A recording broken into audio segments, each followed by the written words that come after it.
Existem 5 segredos por trás das doenças, que agora abrimos aqui para que todos tenham acesso.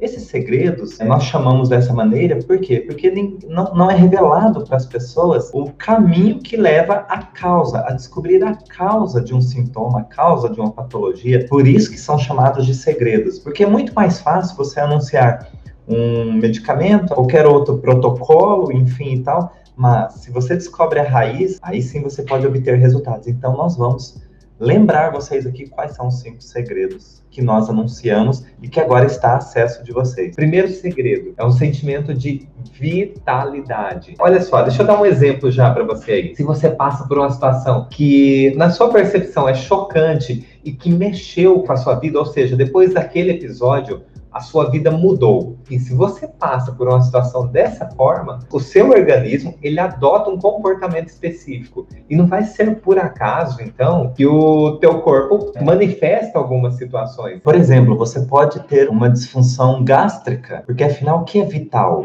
Alimentar-se é vital. Isso. Então, seu aparelho digestivo, ele pode sofrer algum sintoma, e que aí o culpado vai ser a bactéria que está lá. E de repente essa bactéria sempre esteve lá, né? Que agora você está fazendo um exame porque você está tendo um refluxo, ou uma dor de estômago, alguma coisa que está incomodando. Se você tem algo relacionado ao aparelho digestivo, ou algo relacionado à sua respiração, ou algo relacionado ao seu aparelho reprodutivo, fique atento. Isso é um comportamento que teve um start, teve um início a partir de um grande sentimento de mudanças de vida. Então, olha lá no seu passado, o que pode ter acontecido que para você representou uma grande mudança de vida, ou seja, minha vida mudou depois daquele episódio. Podemos falar o segundo segredo? Manda. Se você está curioso sobre o segundo segredo, está relacionado a um fortíssimo sentimento de perda de integridade. Perda de integridade é toda vez que você se sente, de alguma maneira, não só ameaçado, mas atingido por alguma coisa real. Pode ser atingido por alguma coisa imaginária, virtual, simbólica. O que eu mais gosto de contar, para que vocês entendam, é o famoso tapa na cara. Se você leva um tapa na cara, isso pode ser real. É um atentado à sua integridade, né? Mas você pode ter um tapa na cara simbólico. Quando você está em alguma reunião e falando algo e você é desmascarado, alguém fala algo que você fala, poxa, isso para mim foi um tapa na cara. Então é uma situação simbólica, só que você se sentiu atingido. Pode ter o famoso tapa na cara de maneira virtual. Virtual é, você viu isso acontecer com alguém, você viu um filho teu levar um tapa na cara, você viu um irmão, uma irmã levar um tapa na cara. Então você toma as dores. Não aconteceu com você, mas é como se fosse. Então o virtual, ele também pode te impactar da mesma maneira. E finalmente o imaginário. Só de pensar que naquela discussão fulano ia me lascar a mão na cara, o que significa? A pessoa não fez, mas só de imaginar isso para mim foi registrado como real. Então eu tenho vários tipos de situações que eu posso sentir como atentado à minha integridade. E aí nós teremos reações que vão gerar sintomas. E aí a gente vai para o terceiro segredo. Então é um sentimento de impotência ou desvalorização, que acaba gerando um comportamento de perda de sustentação. Então olha só, esse sentimento pode trazer fragilidades na nossa musculatura, ou nos ossos, ou nas articulações, nos ligamentos, enfim, nesse tecido que a gente chama de sustentação. Esse é o terceiro segredo. Quarto segredo está relacionado a um fortíssimo sentimento de perda de contato ou separação. O que isso significa? É como uma situação de relacionamento. Ou eu perco um contato que eu queria manter comigo, ou eu quero me afastar de algo e não consigo. Eu quero sair de um emprego e não consigo. Ou eu quero entrar no emprego e não consigo. É uma situação de relação. Eu quero me casar com fulano e não consigo. Eu quero descasar de fulano e não consigo.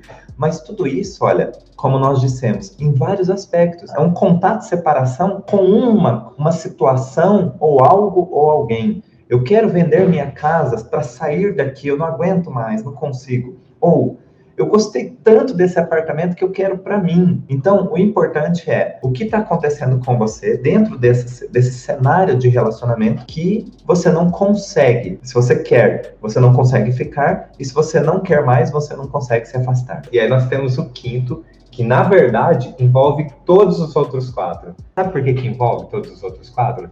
Porque esse quinto segredo é onde tudo começa. Não é um simples sentimento de impotência ou perda de contato, ou perda de proteção, ou de perda de vitalidade que vai gerar esse comportamento no corpo, né? Seja trazendo uma hérnia umbilical, seja trazendo uma artrite, uma coceira, enfim, trazendo um comportamento no corpo. O quinto segredo diz o seguinte: tudo isso tem que começar com uma situação impactante e inesperada, vivida de forma dramática.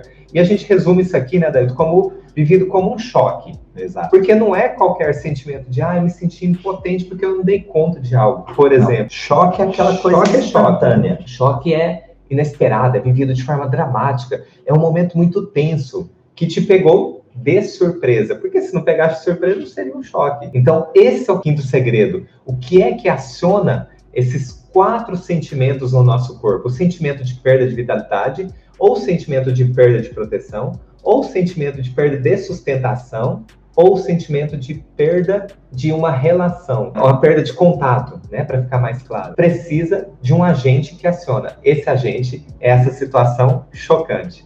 E olha só, uma situação chocante, lembre sempre que ela precisa ser inesperada. Inesperada é muito fácil de gravar isso, porque ele não acontece na linha do tempo. Ele, na verdade, é um marco na linha do tempo. Eu vou dar um exemplo aqui, só para que você fique bem informado, fique claro para você. Então, se você tem lá 2 cachorros, né? 2 cachorros. E um dia você foi levar um deles no veterinário. O veterinário olhou e falou assim: ele precisa tomar uma vacina. E aí falou: segura ele aí no teu colo. Aí você segurou ele no colo. Na hora que o veterinário aplicou a vacina, ele se assustou, doeu, sei lá. E ele saiu do teu colo e saiu pra rua. E justo na hora que ele correu pra rua, um carro estava passando e foi fatal. Então veja, é um choque inesperado. Agora olha só a diferença. O seu outro cachorro ficou lá. E aí o seu outro cachorro, ele foi ficando velhinho e ele adquiriu uma doença cardíaca lá, enfim e tal. Irreversível. E cada dia ele ficava mais fadigado, mais cansado, com menos apetite, ele foi perdendo peso, ele foi perdendo ânimo, ele foi, enfim, passou, sei lá, 6 meses, ele veio a óbito. Então, apesar de ser um choque para você, o óbito dele era esperado. Por quê? Você não sabia dia e hora, mas você sabia que cada dia se aproximava mais dessa situação. Você descansou, tadinho, ele estava sofrendo muito. Por quê? Porque já era esperado esse quadro. Então, o que eu quero dizer para vocês? Existe o choque que precisa ser analisado se ele foi impactante, inesperado e dramático, aí sim vai despertar um comportamento no nosso corpo. Isso não quer dizer que os tratamentos estejam errados, de forma alguma. Isso só quer dizer que você pode ampliar o que você já sabe. É uma opção a mais. Uma opção a mais. Agora, uma opção que é para você identificar a causa, e quando você identifica a causa, fica muito mais fácil de estimular adequadamente o organismo num processo de autocorreção. Trata a origem do câncer. O câncer é um nome que todo mundo morre de medo. O câncer é o nome de um diagnóstico. E aí nós temos assim, câncer de mama, câncer de pele. É o nome que se deu a uma célula que resolveu um dia mudar. Enlouquecidamente. Só que não é exatamente assim que acontece. Sempre a gente parte da origem. Então, entendendo o que é que despertou esse comportamento para que houvesse uma proliferação celular que, às vezes, vai ser diagnosticada com o nome de câncer. Um câncer específico no corpo. Mas a gente não pode esquecer que não é um azar, não é um acaso, mas é um comportamento e precisa de um estímulo para trazer esse comportamento. A gente não vai tratar o câncer, a gente vai tratar o que deu origem. Quando a gente trata a origem do sintoma, o corpo começa a despertar também novos comportamentos para finalizar esse processo. E esses novos comportamentos, justamente, trazem novos resultados. Entende que existe uma lógica da biologia que onde nada é por acaso, onde tudo tem um início e também pode ter um final. E a gente, então, vai identificar na história desse paciente, e aí, a partir da história dele, a localização, casando isso tudo, nós vamos identificar qual foi a origem. Olha só, tudo que é impactante e inesperado não dá para evitar. Então, as coisas vão acontecer. Mas, quando você já sabe que aquela situação pode levar a um determinado sintoma, você também já saberá quais ações você precisa fazer para não deixar um sintoma ter a necessidade de se instalar. Então, dá para fazer algo meio que preventivo? Dá. E assim você começa a cuidar da sua saúde de verdade. Cuidar não só daquilo que você tem, mas daquilo que você poderia vir a ter. Você passa a ter muito mais qualidade de vida, passa a ter a oportunidade de realmente viver uma vida plena. A gente diz o seguinte: quando você melhora uma enxaqueca, ou quando você resolve uma enxaqueca, você não está resolvendo uma enxaqueca só. Você está te dando a oportunidade de, às vezes, ir ao cinema e assistir um filme. Por quê? Porque com a enxaqueca isso não era possível. Você está dando a oportunidade de você sair e passear com os amigos. E antes, com a enxaqueca, não era possível. Quando você ajuda alguém que tem dores na coluna a diminuir os sintomas ou a desaparecer esses sintomas, você não está ajudando só com as dores de coluna dela. Você está ajudando essa pessoa a praticar um esporte. Está ajudando essa pessoa a conseguir ficar sentado 1 hora para assistir o casamento do filho ou a formatura da filha. Então você está possibilitando essa pessoa de ter qualidade de vida. Eu quero que vocês percebam que vai muito além dos sintomas aquilo que você vai poder proporcionar para você e para as outras pessoas. Por isso que a gente fala assim, ó, quanto custa para você se você tivesse que pagar para alguém tirar a sua dor na coluna? Tirar a sua rinite ou a sua sinusite? Enfim, e se essa pessoa fosse você? E se você tivesse a ferramenta onde se começa a ter um comportamento no seu corpo, você já sabe identificar a origem e já sabe o que fazer para finalizar esse processo. O que você precisa saber é que é possível identificar a raiz do sintoma e é possível estimular o teu corpo para o processo de autocorreção e finalizar esse comportamento.